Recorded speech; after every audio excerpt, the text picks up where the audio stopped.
it's just a vibes on the ends. And when you see me rocking by myself, tell them it's no false pretense, so me tell them. And when you see the liquor in me head, me live me life like it's no problem. And anybody who fight with me, tell them me only a love for them. That's why I will never ever change. I'm a happy blessed everywhere I go. I'm a happy blessed, never ever change. All right, everybody, so welcome back. So millions of people across the world are silently living with dry eye disease, a progressive and often overlooked condition that affects both vision and quality of life. As part of Dry Eye Awareness Month, Surgical Services Manager Prianka Persad joins us online this morning. Prianka, good morning and thank you very much for joining us. Good morning. Good morning and thank you so much for having me. Yes. So Prianka, let's get right into it because I think that this term dry eye disease, it is a new term for a lot of people. Of course, I suspect it has been around for a very long time. But please tell us about it. Yeah, so it's actually a very, very common condition that we don't talk enough about. So globally, it's estimated that about 344 million people are affected by some form of dry eye. Now, simply put, dry eye disease is actually a condition where your eyes don't produce enough tears, or that the tears that are being produced aren't working properly to lubricate the surface of the eyes. Now, the tear film has 3 layers. So there's an oily layer, this prevents evaporation.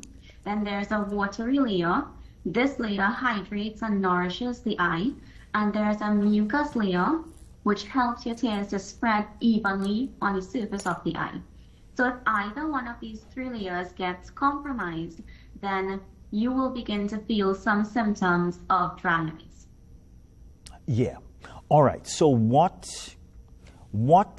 is there a main contributing factor to people getting this disease?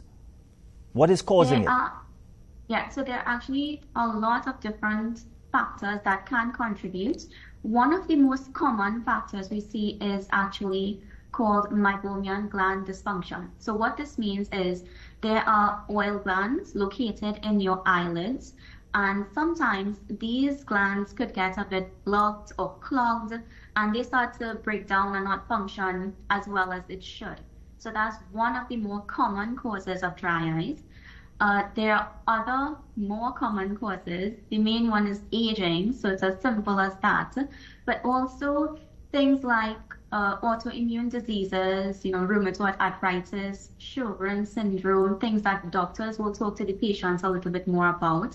Also certain medications. We found that antidepressants, diuretics, these things help to contribute to dry eye disease. Also, simple thing like screen time. We found that, during COVID and even post-COVID, we've been on screens a whole lot more. And so with screens, we tend to blink less. And we blink less, obviously we're not lubricating the eyes as much. And those are simple factors that will contribute to dry eye symptoms. What about the environment that a person is operating in? And what about people who continuously rub their eyes? Are those contributing factors? Yes. So we have a lot of Saharan dust in the atmosphere, and that causes allergies, and people have itching and a lot of burning, and they tend to rub the eyes. And every time you rub the eye, it actually interferes with the surface of the eye, and that in turn causes other symptoms as well as dry eye symptoms. Yeah. So Prianka, how do we treat this? So before we treat it, we like to actually do an assessment or a formal evaluation. So in our clinic, we actually have a machine that helps us to do a more modern day type approach to assessing dry eyes. So our machine helps us to analyze the tear film and look at the oil glands in the eyelids. And by doing this, it gives us key aspects of the tear film, so data on that, which helps us to better determine if you have a dry eye disease, and if you do have it, what type of dry eye disease you have. And then if we have that bit of information, we are then able to treat or tailor your treatment so that you could get the best results. Now, with treatment, the first line of treatment usually would be to use lubricating or re-wetting eye drops. And a lot of people will just go to the pharmacies and pick these up off the shelves, Yes. but you might not always get relief because you don't know what type of dry eyes that you're treating. So again, it's always recommended you come in and have an evaluation so you know specifically which drops you'll need to use. Now, with the drops, that may not always be the only type of treatment you need. Sometimes, depending on whether your dry eyes would be mild, moderate, or severe, so depending on the severity, you may need to have a combination type treatment. In our clinic, we tend to use IPL, which is intense pulse light, and it gently pulses light along the eyelids, which in turn stimulates those oil glands and helps to reduce helps to enhance the lipid layer of the eye and then reduce the tear evaporation, and it also reduces inflammation along the eyelids. So this process will then allow the patient to have a better quality of tears. And when you have a better quality tear, then you'll be able to be a little bit more comfortable with the eye. So you don't always have that sort of gritty sensation on your eyes all the time. Yeah. So Prianka, what are some of the symptoms? Okay, so there are several symptoms that we tend to overlook quite a lot because they present like everyday common symptoms, and we think of it as nothing, we just say, oh, it'll pass. So most times patients will experience a little burning, some itching. You may have intermittent blurry vision. You may have sensitivity to light. You'll have a gritty, sandy or gravelly feeling on the eye. Some people may even have a short, sharp pain that comes and goes. And most times we don't notice it that much because they are mild and it's not constant, so it comes and goes. And people might say, well, they blame it on external factors. So they say, okay, well, Sahara dust, or I'm looking at the screen too much, I just need to take a break, or the AC is too much for me, or they say, well, I just getting old.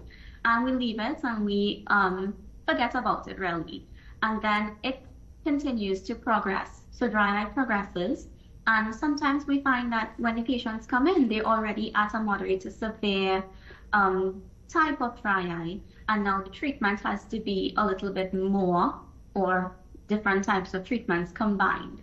So we just want to urge patients or persons in general that if you are experiencing any of those symptoms, it's advised that you come in and have an assessment so that we could treat early. Yeah.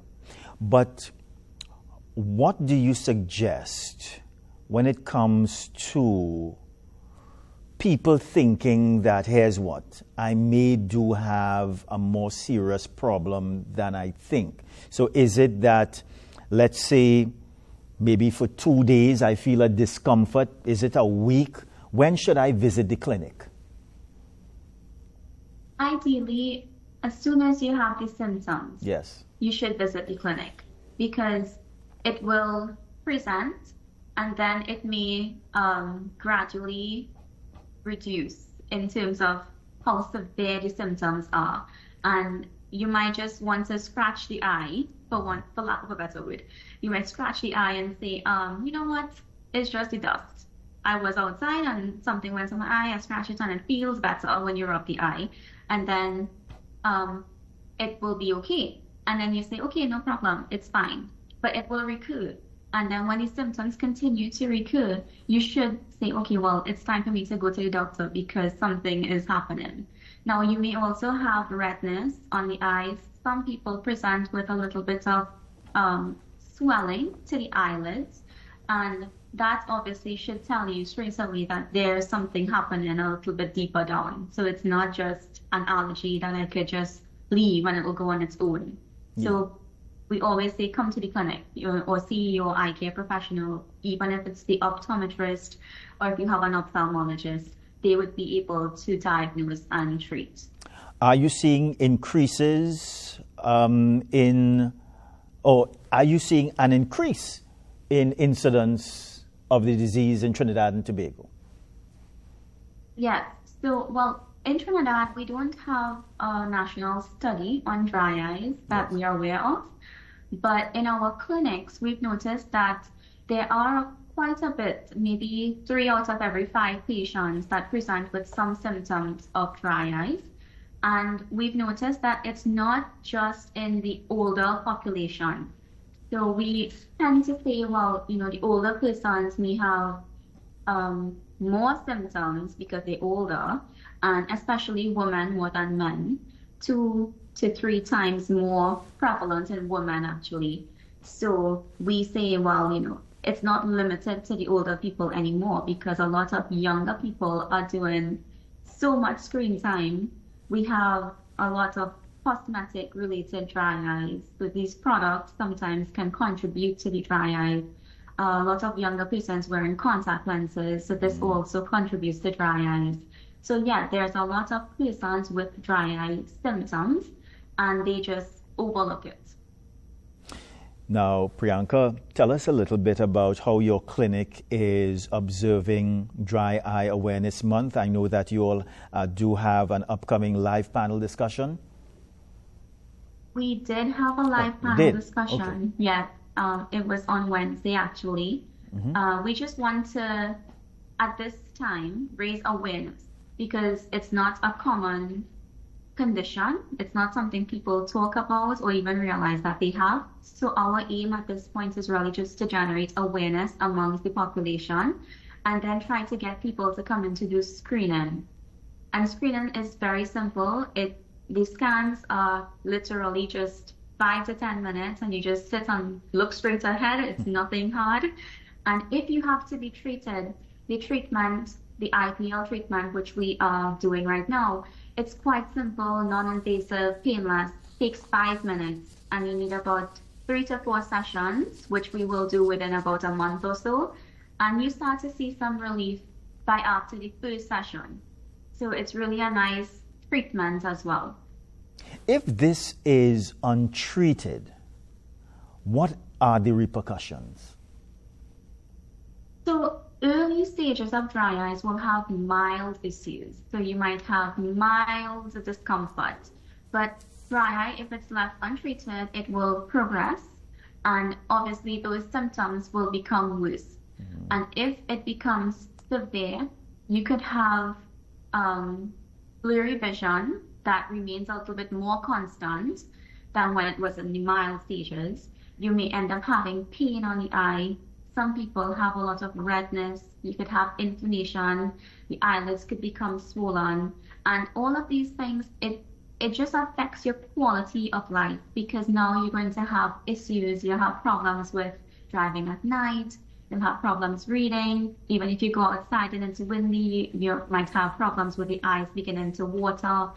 And watery eyes is a common thing. And people, oh, I don't have dry eyes because my eyes are running water.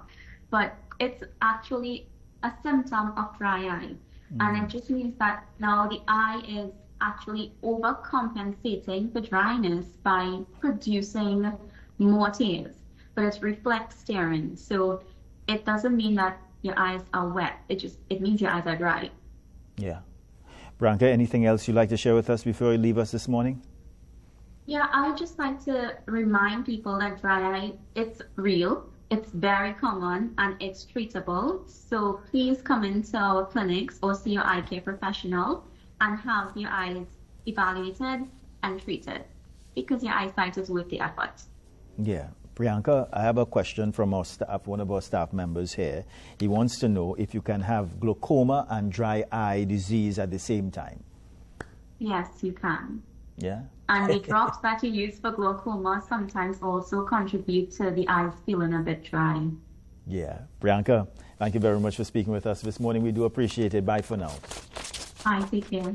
All right. Kid had a good question, boy. Okay, kid. We are going to a very short break, everybody. We're coming back.